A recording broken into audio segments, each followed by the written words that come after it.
जय हिंद फ्रेंड, हिंदी और प्राइड में आप सभी का स्वागत है।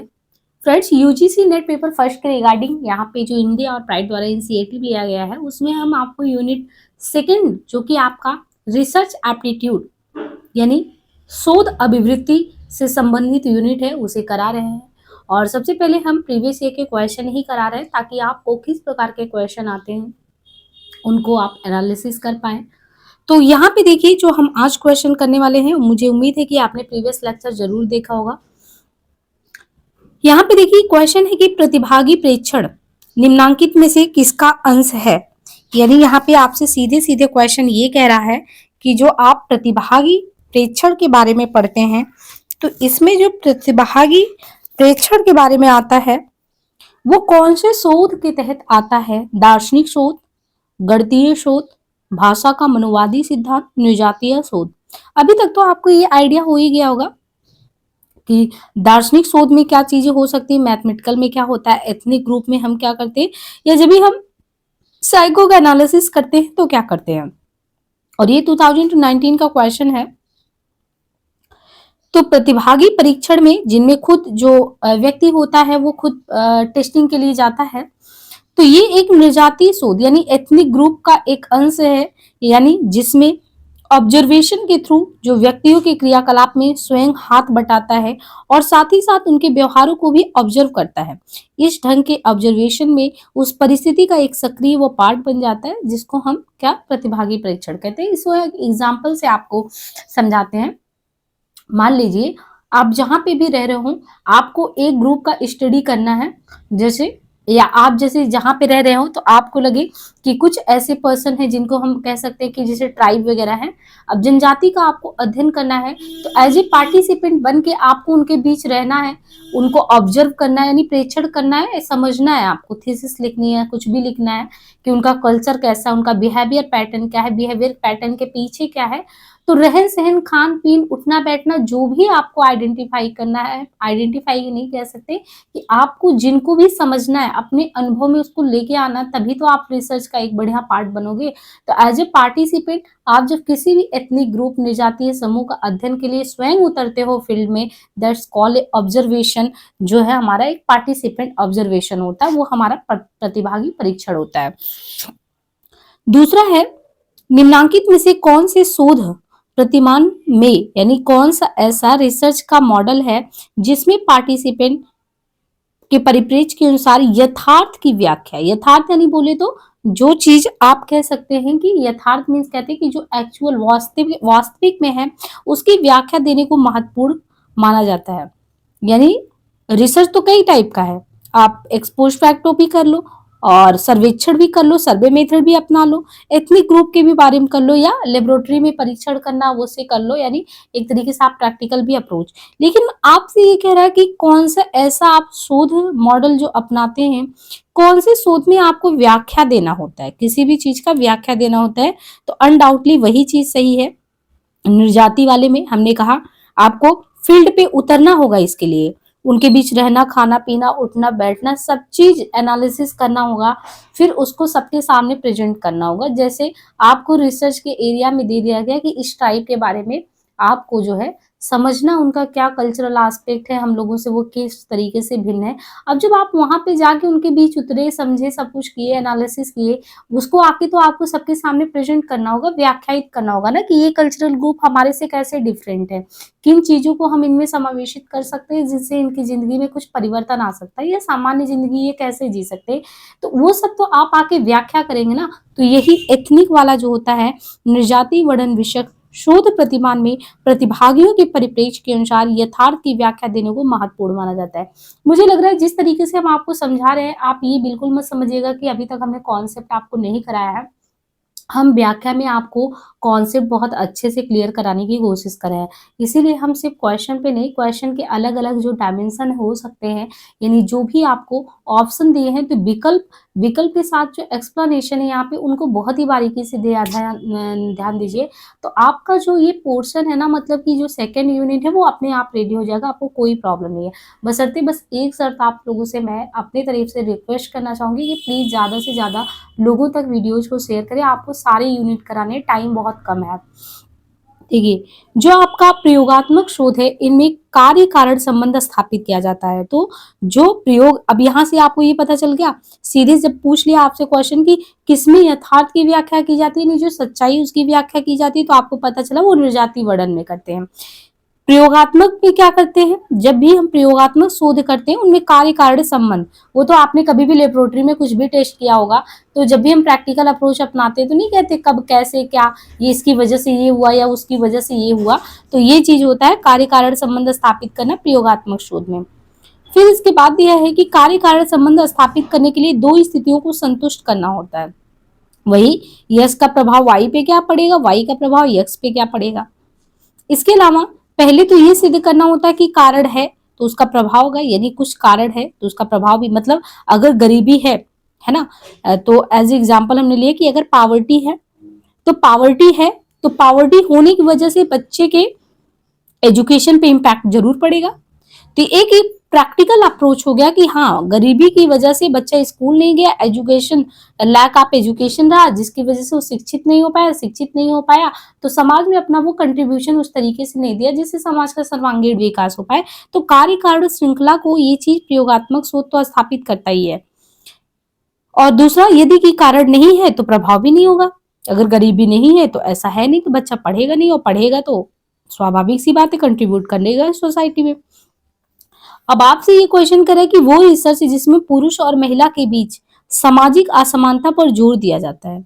हमारे यहाँ पे जेंडर इनइक्वालिटी आप देखते हैं समाज में, महिलाओं को लेके जो एक वर्ग ऐसा भी सोचता है कि वो कई स्थानों पे देखें तो पितृसत्तात्मक सोच में वो दरकिनार कर दी जाती है कि वो पुरुष से कमतर होती है। तो ये हम किस में देखते हैं, कैसा हम रिसर्च करेंगे, यानी हम नारीवादी कुछ रिसर्च करना होगा हमको, या क्रियात्मक करना होगा, तुलनात्मक करना होगा, अंतर। तो आपको वैसे भी आइडिया लग गया होगा कि ये नारीवादी शोध में आता है, नाम से ही लग रहा है। शोध की ऐसी विधि जिसमें पुरुष और महिला के बीच सामाजिक असमानता पर जोर दिया जाता है उसे नारीवादी शोध कहते हैं। नारीवादी शोध पद्धति के तहत वस्तुनिष्ठता के स्थान पर, देखिए वस्तुनिष्ठता यानी ऑब्जेक्टिविटी के स्थान पर वैश्विकता, यानी जो ऑब्जेक्टिविटी के स्थान पे अगर देखिए सब्जेक्ट, जो सब्जेक्ट है उसको ज्यादा महत्व दिया जाता है। इसके तहत ज्ञान की समग्रता को महत्व देते हुए अन्य समाज विज्ञान यानी अन्य समाज विज्ञानों में हो रहे पितृसत्तात्मक शोध से उपजे खंडित ज्ञान की आलोचना भी की जाती है, क्योंकि ज्ञान अपनी समग्रता में ही प्रासंगिक होता है। ऐसे अध्ययन को जिसमें रिसर्चर को प्रायोगिक और प्लेसिबो समूह की पहचान की जानकारी नहीं होती है। कौन सा ऐसा एरिया है जिसमें रिसर्चर जो होता है उसको प्रायोगिक और प्लेसिबो समूह की पहचान की जानकारी नहीं होती, तो वो कौन सा होगा, इसको कहेंगे डबल ब्लाइंड। ऐसे अध्ययन को जिसमें जो रिसर्चर है उसको प्रायोगिक और प्लेसिबो समूह की पहचान की जानकारी ही नहीं होती, उसे डबल ब्लाइंड कहते हैं। दूसरे शब्दों में डबल ब्लाइंड अध्ययन वो है जिसमें ना तो प्रतिभागी और ना ही प्रयोगकर्ता। डबल ब्लाइंड इसलिए कह रहे हैं जो रिसर्च का ऐसा एरिया है जिसमें प्रायोगिक और प्लेसिबो समूह की पहचान की जानकारी नहीं होती, उसमें डबल ब्लाइंड ये कि जिसमें ना तो प्रतिभागी को जो पार्टिसिपेंट है उनको, ना ही प्रयोगकर्ता उनको पता है कि कौन एक विशेष उपचार प्राप्त कर रहा है। ये प्रक्रिया अनुसंधान परिणामों में पूर्वाग्रह को रोकने के लिए उपयोग की जाती है। डबल ब्लाइंड अध्ययन विशेष रूप से मांग विशेषताओं या प्लेसिबो प्रभाव के कारण पूर्वाग्रह को रोकने के लिए उपयोगी है। एकल ब्लाइंड अध्ययन में प्रयोगकर्ता को पता होता है, देखिए जो एकल ब्लाइंड अध्ययन होता है, एकल ब्लाइंड अध्ययन में जो रिसर्चर है, प्रयोगकर्ता है, उसको ये पता होता है कि प्रतिभागियों को उपचार प्राप्त हो रहा है। एकल ब्लाइंड में रिसर्चर को ये पता होता है कि जो प्रतिभागी है, जो पार्टिसिपेंट है, उसको उपचार प्राप्त हो रहा है, जबकि प्रतिभागी अनजान है। यहाँ पे देखिए डबल ब्लाइंड में आपको बहुत ही ध्यान से समझना है कि जब भी रिसर्च करने जाए तो उसमें क्या है, प्रायोगिक और प्लेसिबो समूह की जानकारी इसमें नहीं होती है। डबल ब्लाइंड में प्रायोगिक और प्लेसिबो की। दूसरे में जो डबल ब्लाइंड अध्ययन वो है जिसमें ना तो जो पार्टिसिपेंट है, जैसे आप पार्टिसिपेट कर रहे हैं, ना उनको पता है, ना ही जो रिसर्चर है उसको पता है कि कौन एक विशेष उपचार उसमें प्राप्त कर रहा है। और ये प्रक्रिया अनुसंधान में, रिसर्च में परिणामों में पूर्वाग्रह को रोकने के लिए उपयोग की जाती है। क्यों? क्योंकि दोनों लोगों को पता नहीं है, तो पहले से कुछ अपने मिसकॉन्सेप्शन नहीं बना रखे हैं, पूर्वाग्रह नहीं, उसके लिए। और डबल ब्लाइंड अध्ययन विशेष रूप से मांग विशेषताओं या प्लेसिबो प्रभाव के कारण पूर्वाग्रह को रोकने के लिए उपयोगी है। दूसरा जो एकल ब्लाइंड है, एकल ब्लाइंड अध्ययन में प्रयोगकर्ता को पता है कि प्रतिभागियों को उपचार प्राप्त हो रहा है, जबकि प्रतिभागी ही अनजान है। यहाँ पे देखिए रिसर्च में देखें तो विश्वसनीयता मापन प्रक्रिया की वो गुणवत्ता है जो प्रदान करती है आवृत्ति परखता और परिशुद्धता, समय निश्चितता और परिशुद्धता और गति और आवृत्ति परखता। तो रिसर्च में विश्वसनीयता मापन प्रक्रिया की वो गुणवत्ता है जो आवृत्ति परखता और परिशुद्धता प्रदान करती है। रिसर्च में जो हमारी एक तरीके से कह सकते हैं कि विश्वसनीयता मापन प्रक्रिया है, उसमें उसे आवृत्ति परखता और परिशुद्धता प्रदान करती है। सरल अर्थ में विश्वसनीयता से तात्पर्य प्राप्तांकों की परिशुद्धता से होता है और वैज्ञानिक अर्थ में विश्वसनीयता से मतलब प्राप्तांक की संगति से होता है, जो उसकी पुनरुत्पादकता के रूप में दिखाई देता है। विश्वसनीयता परीक्षण का आत्मसात संबंध होता है। वह समय सीमा जिसमें एक अध्ययन एक स्थिति या समस्या की छानबीन करता है क्या कहलाता है? उसे कहते हैं संदर्भ अवधि। संदर्भ अवधि वो समय है संदर्भ अवधि वो समय सीमा है जिसमें एक स्थिति या समस्या की छानबीन करता है। दूसरे शब्दों में संदर्भ अवधि वो समय, देखिए संदर्भ अवधि वो समय सीमा होता है जिसमें एक स्थिति या समस्या की छानबीन करता है। तो दूसरे शब्दों में संदर्भ अवधि वो समय अंतराल है जो एक अध्ययन किसी घटना, स्थिति, घटना या समस्या आदि का अन्वेषण करता है।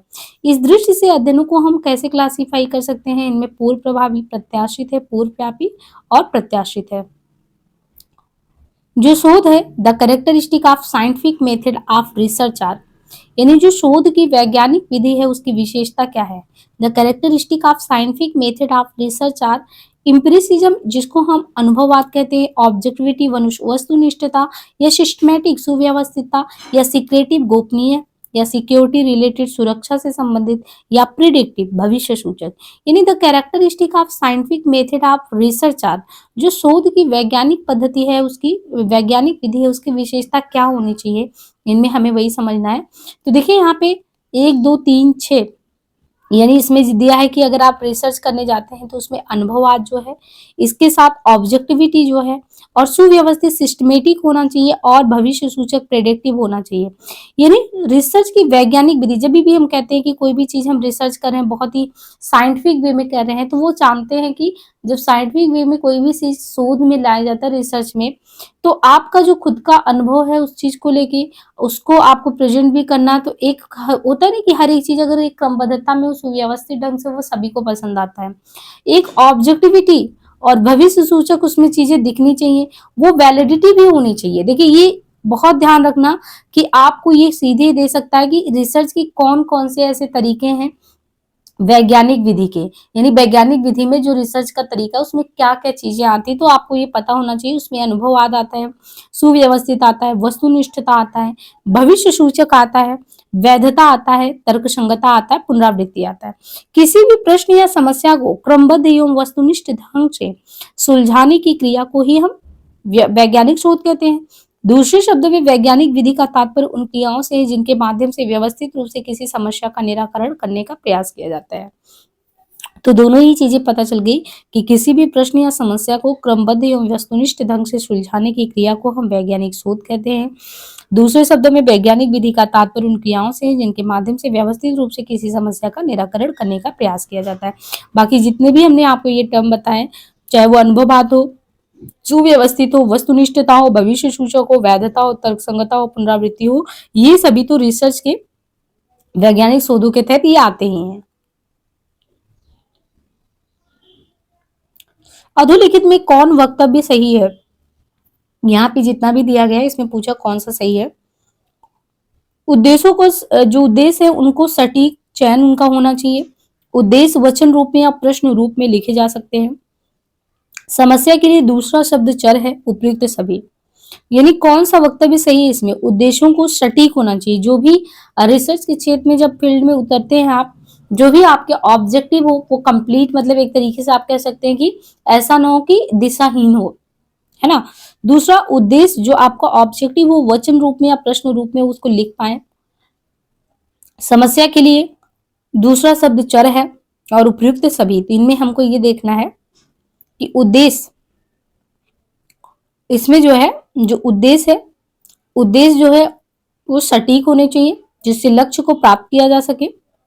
तो उद्देश्य सटीक होने चाहिए जिससे लक्ष्य की प्राप्ति हो। सटीक उद्देश्य होने की स्थिति में जो रिसर्चर है उसके सामने उत्पन्न होने वाली कठिनाइयां और बाधाएं धूमिल हो जाती हैं। अधोलिखित में से वर्तमान समाज में शोध का मुख्य कार्य क्या है?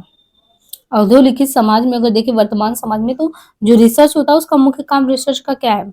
ज्ञान वृद्धि की प्रक्रिया में सहभागिता, नई वस्तु तथ्यों का अन्वेषण, पूर्व लिखी गई रचनाओं की समीक्षा, शोध स्रोतों की सुसंबद्धता परिचय तथा उनका विषयनिष्ठ समालोचनात्मक विश्लेषण। तो यहाँ पे ये समझने की जरूरत है कि वर्तमान समाज में अगर हम शोध कर रहे हैं तो शोध के लिए हमारे अंदर क्या होना चाहिए? अगर हम रिसर्च कर रहे हैं तो एक तो हमारी वो ज्ञान वृद्धि की प्रक्रिया में सहभागी होगा, यानी हमारी जो ज्ञान है उसको उसमें वृद्धि करेगा ही करेगा, ये तो होगा ही। दूसरा, नई वस्तु या तत्वों का अन्वेषण करेगा, तो हमारे ज्ञान को तो बढ़ाएगा ही, कुछ नई चीजों को खोजेगा भी। साथ ही शोध या रिसर्च जो है वो स्रोतों की सुसंबद्ध परिचय तथा उनका विषय निष्ठ समालोचनात्मक विश्लेषण भी इसमें आएगा। यानी वर्तमान समाज में जो रिसर्च है उसका मुख्य कार्य ज्ञान वृद्धि की प्रक्रिया में सहभागिता, व्यापक अर्थ में जो रिसर्च है वो किसी भी क्षेत्र में ज्ञान की खोज करना या विधिवत गवेषणा करना, नई वस्तु तथ्यों का अन्वेषण करना, शोध या स्रोतों की सुसंबद्धता परीक्षण तथा उनका विषय निष्ठ समालोचनात्मक विश्लेषण भी वर्तमान समाज में शोध के मुख्य कार्य है। 60 नंबर क्वेश्चन ये कह रहा है कि जो रिसर्च है उसको हम क्लासीफाई कर सकते हैं। किस किस प्रकार से हम रिसर्च को अगर डिफाइन करना चाहें तो वो है, एक तो है रिसर्च को मूल प्रायोगिक और क्रिया शोध के रूप में, संख्यात्मक और गुणात्मक शोध के रूप में, दार्शनिक ऐतिहासिक सर्वेक्षण और प्रायोगिक विधि के रूप में। यानी जो हमारा रिसर्च है उसको हम क्लासिफाई कर सकते हैं मूल प्रायोगिक और क्रिया शोध के रूप में, संख्यात्मक और गुणात्मक शोध के रूप में, है ना। तो शोध उस प्रक्रिया अथवा कार्य का नाम है, रिसर्च जो है वो उस प्रक्रिया अथवा कार्य का नाम है जिसमें बोधपूर्वक प्रयत्न से तथ्यों का संकलन कर सूक्ष्मग्राही एवं विवेचक बुद्धि से उसका अवलोकन विश्लेषण करके नए तथ्यों या सिद्धांतों का उद्घाटन करता है। शोध का वर्गीकरण अगर देखें तो मूल प्रायोगिक और क्रिया शोध है, दूसरा संख्यात्मक और गुणात्मक शोध है, तीसरा दार्शनिक ऐतिहासिक सर्वेक्षण तथा प्रायोगिक शोध है। यानी रिसर्च में आपको क्लियर कट बता दिया गया कि वो प्रोसेस है जिसमें बोधपूर्वक प्रयत्न से तथ्यों का संकलन कर सूक्ष्मग्राही विवेचक बुद्धि उसका अवलोकन विश्लेषण तो करता ही है। इसमें जो है मूल प्रायोगिक और क्रिया शोध, संख्यात्मक और गुणात्मक शोध, दार्शनिक ऐतिहासिक सर्वेक्षण और प्रायोगिक शोध आता है। तो यहाँ पे देखिए हमने करीबन इस टॉपिक से 60 क्वेश्चन जो है यहाँ पे कंप्लीट कर लिए हैं और मुझे यहाँ तक आपको ये मतलब लग रहा होगा कि ऐसा उम्मीद है कि अभी इस जो यूनिट सेकंड है इससे आपका जो बेस है बहुत स्ट्रांग हो रहा होगा। तब अगर हम इसके कॉन्सेप्ट पे आएंगे तो वो आपको समझने में बिल्कुल प्रॉब्लम नहीं होगा, क्योंकि आप डायरेक्ट प्रीवियस के क्वेश्चन को ही एनालिसिस कर रहे हैं और उसके ही विश्लेषण को पढ़ रहे हैं, जो कि कहीं ना कहीं आपके लिए जो है बहुत ही हेल्पफुल होने वाला है। तो प्लीज़ चैनल पे नए आए हो तो सब्सक्राइब करना ना भूलें और अपनी सपोर्ट चैनल के साथ जरूर दिखाएं, लाइक शेयर करते रहें। आज के लिए इतना ही, मिलते हैं नेक्स्ट सेशन के साथ। धन्यवाद।